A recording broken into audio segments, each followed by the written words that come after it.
Welcome back to Padel Smash TV, where we cover the biggest stories shaping the world of paddle. And this week, we get a packed global rundown from luxury brands entering the sport, major tournament results, new technology partnerships, Colombia getting ready for a huge paddle event, and another footwear brand stepping into the conversation. Paddle's moving fast on the court, off the court, and in the business world. Let's get right into it. First up, AP is officially stepping into paddle. The luxury watchmaker has partnered with Premier Padel and Agustín Tapia, one of the biggest names in the sport. And this is bigger than the logo on the court. This shows that paddle is becoming premium, global, and culturally valuable. When a brand like AP enters the space, it tells us paddle is no longer a niche. It's becoming a luxury sport platform. And when luxury brands like AP watches entering paddle, the ecosystem changes completely. Now to Paraguay, where Asunción P2 delivered exactly the clásico the sport was waiting for. On the men's side, the Chingalans, Alejandro Galán and Fede Chingoto, toppled the world number one once again, beating Arturo Coelho and Agustín Tapia in the final by 6-3 and 7-5. A reminder that number one on paper that not always mean number one on the day. On the women's side, Paula Jose Maria and Bea Gonzalez did it again, defeating Gemma Troy and Delphi Brea in 3 sets, 4-6, 6-3, and 6-3. This is now the 4th consecutive title for Jose Maria and Gonzalez, who are becoming the defining rivalry story of 2026 season. The takeaway here is simple. Asunción was just not another stop. It helped shape the story of the season for sure. Yep. Colombia is getting a major paddle moment this summer. Colombia Padel Fest is promoting August 21st and 22nd event in Bogotá. And the names being teased are serious. Delphi Brea, Carmen Gonaga, Gonzalo Afonso, and even legendary Juan Martín Diaz. For Latin America, this means Colombia is not just watching paddle grow from a distance, it is trying to become a destination for big paddle players, big events, and the big crowds. For Bogotá and Colombia, this is extremely exciting, and especially for paddle. Skechers, another brand to watch in the racket sports space. The Viper Court Pro 2.0 is marketed mainly around pickleball, but Skechers also lists it as a suitable for paddle. That matters because a paddle footwear is becoming its own business category. Players need support, traction, cushioning, and durability for quick starts, slides, and sudden stops. The question now is, when does also suitable for paddle becomes built for paddle? Jules, that's the next step. Yeah. On the technology side, PlaySight is teaming up with Vida del Padel. PlaySight announced that its SmartCourt era has arrived at Vida del Padel, bringing AI video, performance tools, and smarter court experience into the club environment. This is where the business of paddle is going. Clubs are not just selling court time anymore. They are selling content, analytics, highlights, coaching tools, and a better player experience. When AI comes into the paddle courts, clubs benefit so much. Premier Padel and FIP also made calendar news. Pretoria in South Africa is being upgraded from P2 to P1, while Kuwait is moving from P1 to major status for the 2026 season. That means more ranking points, more prize money, and a bigger spotlight on those markets. This shows how fast the pro calendar is still evolving.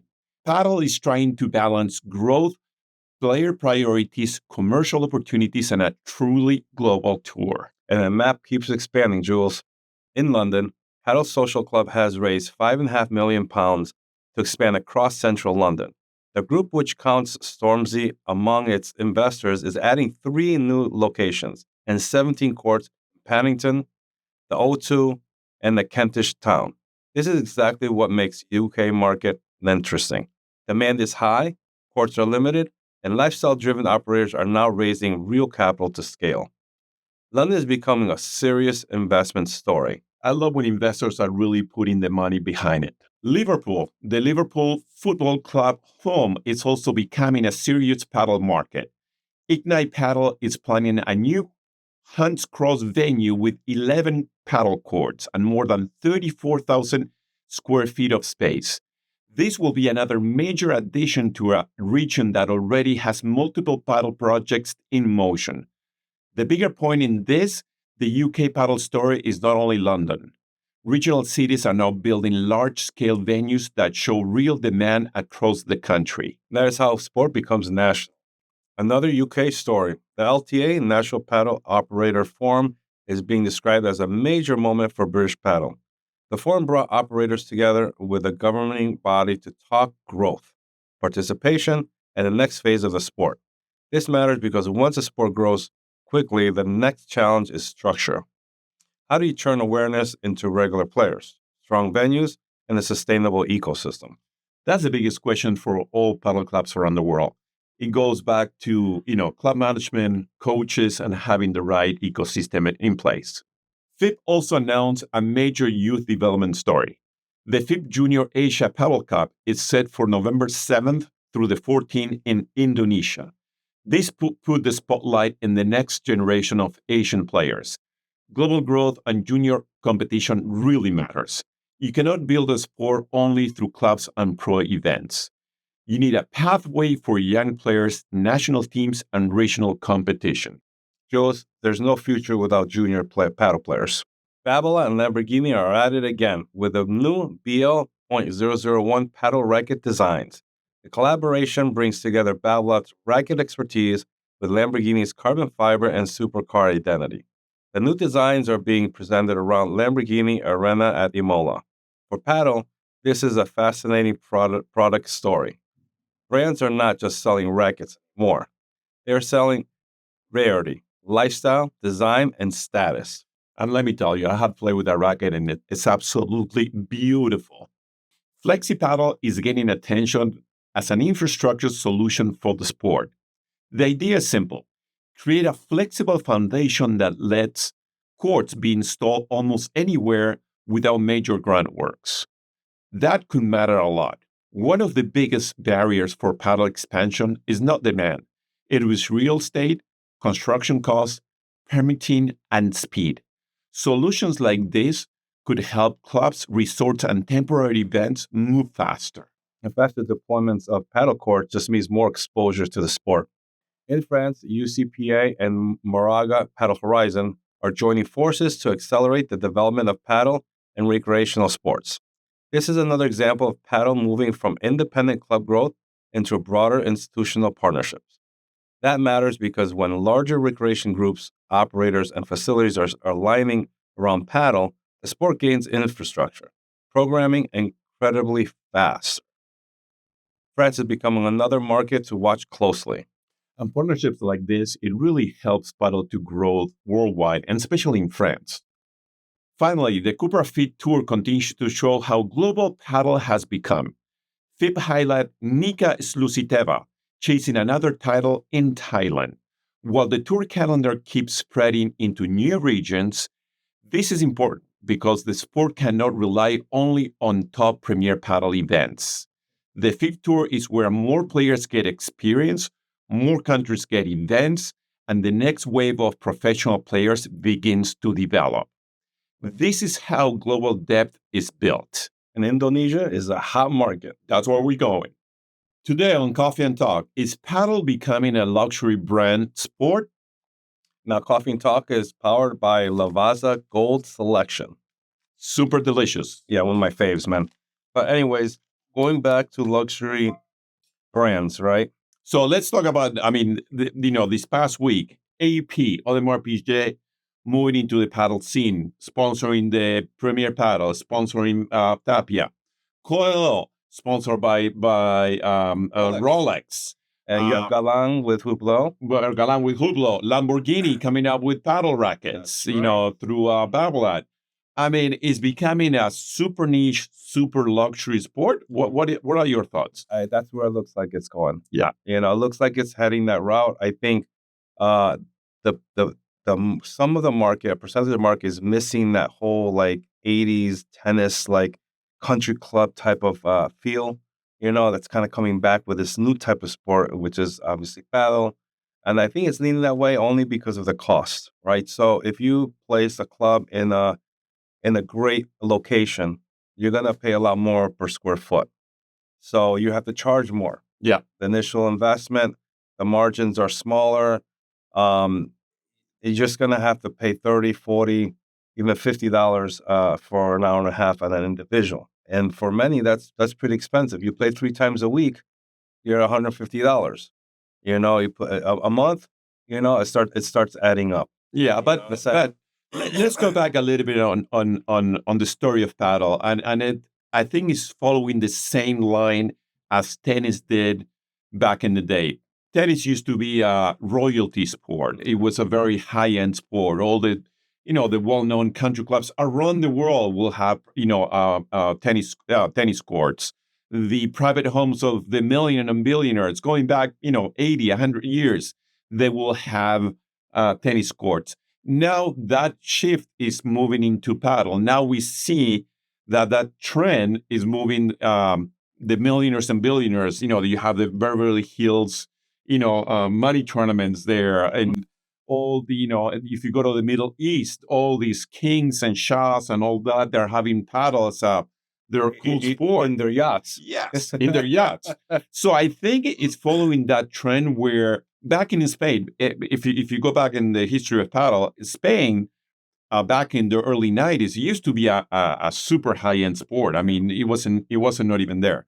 But now through time, like tennis and paddle in Spain, now they start popping, clubs all over the place. Yeah, now it became for the middle class. Now, the thing with tennis, it kind of, you're able to, with a small investment, in the public, like say, areas in the towns, they're able to put up a court, for minimal amount. You just, set up the foundation, you get asphalt, and you put up a court and a fence. Yeah, but nowadays, I mean, a tennis court will cost you $50,000-$60,000, where a paddle court is pretty much around the same amount of money. So? Oh yeah, I mean that's the cost. Even higher if you go clay or if you go hard court. How much space? I mean, the real estate is much bigger. I think the foundation is pretty much the cost the same.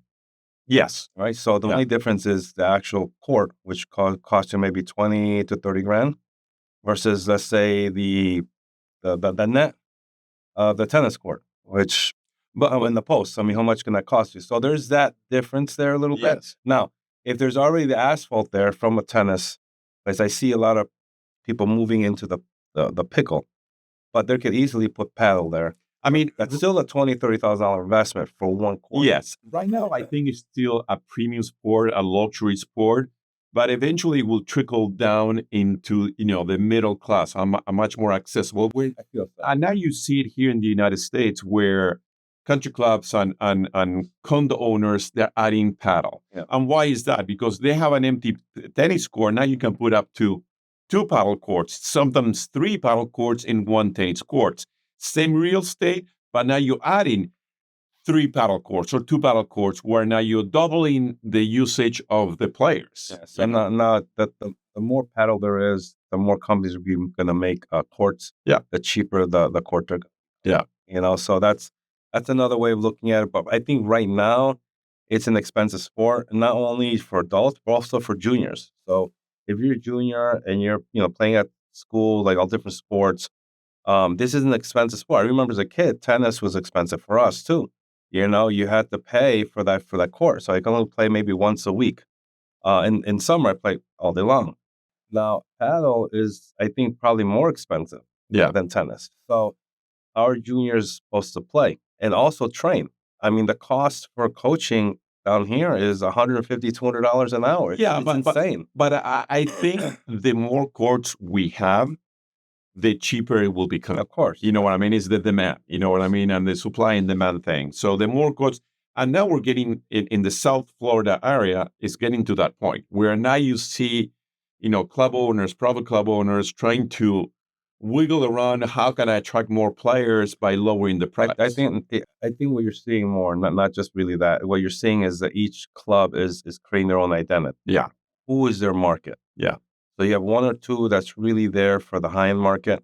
And, obviously they have a lot of amenities and the place is a great location. And then you have some clubs that are kind of in that middle class, and then you have some that are focused on the beginners and people who just want to get out there and they're cost conscious.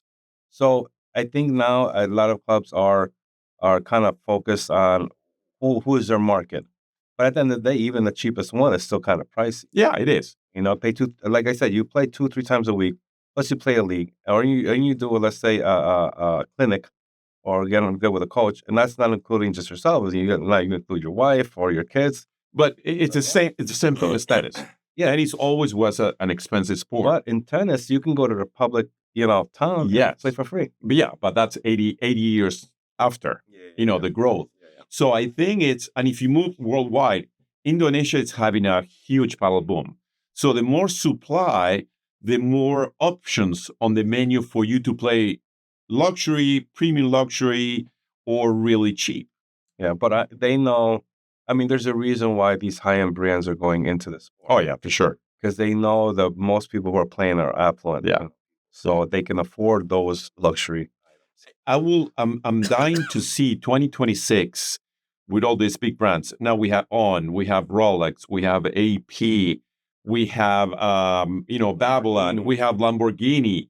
Everybody's moving into this ecosystem, which I think is going to accelerate. And we're going to have the big brands, the Adidas is already into the ecosystem, but the Nike, the Nikes or the other big brands, the Hublots already. When we will see the Ferrari paddle racket, that will be interesting to see. You know what I mean? All the high-end brands moving into the ecosystem. I think it's great for exposing the paddle to the world. Yeah, I think so. And as paddle grows in the USA, you're going to see more and more. And worldwide too. I mean, it's what's happening all over the place. I think it's great. Amazing. And that is this week's Global Padel Rundown. From luxury partnerships and major tournament results, to Colombia, to the UK, France, and Asia, new technologies, and a global infrastructure, paddle keeps growing in every direction. There's no which story you think matters most this week. Was it AP watches entering the paddle, Asunción P2, Colombia Padel Fest, or the continued rise of the UK market? Make sure to like, subscribe, and follow Padel Smash TV for more coverage from inside the world of paddle. From Miami to the world, this is Padel Smash TV.